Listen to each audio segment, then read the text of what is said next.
पर्वत पर बैठे हुए बंदरों को देखकर सीता जी ने हरि नाम लेकर वस्त्र डाल दिया। इस प्रकार वह सीता जी को ले गए और उन्हें अशोक वन में जा रखा।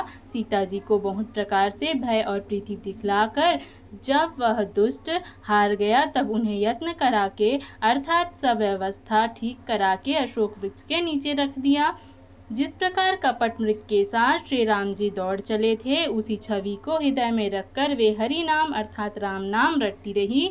इधर श्री रघुनाथ जी ने छोटे भाई लक्ष्मण जी को आते देखकर ब्रह्म रूप में बहुत चिंता की और कही, हे भाई, तुमने जानकी को अकेली छोड़ दिया और मेरी आज्ञा का उल्लंघन कर यहाँ चले आए।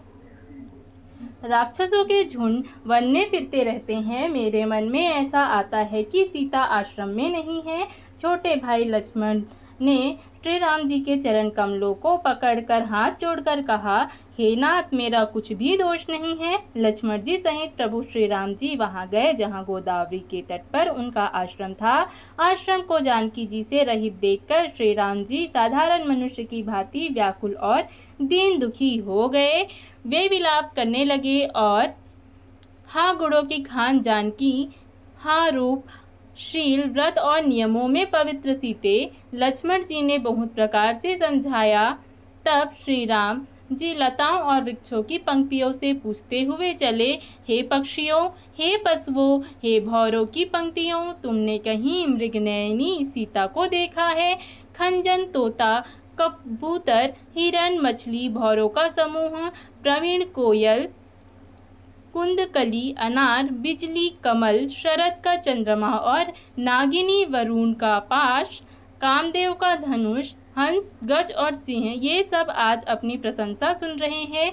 बेल, सुवर्ण और केला हर्षित हो रहे हैं। इनके मन में जरा भी शंका और संकोच नहीं है। हे जानकी, सुनो, तुम्हारे बिना ये सब आज ऐसे हर्षित हो रहे हैं जैसे राज पा गए हों। तुमसे यह अनक अर्थात स्पर्धा कैसे सही जाती है? हे प्रिय, तुम शीघ्र ही प्रकट क्यों नहीं होती? इस प्रकार अनंत ब्रह्मांडों के अथवा महामहिमामयी स्वरूप शक्ति श्री सीता जी के स्वामी श्री राम जी सीता जी को खोजते हुए विलाप करते हैं, जैसे कोई महावीरही और अत्यंत कामी पुरुष हो।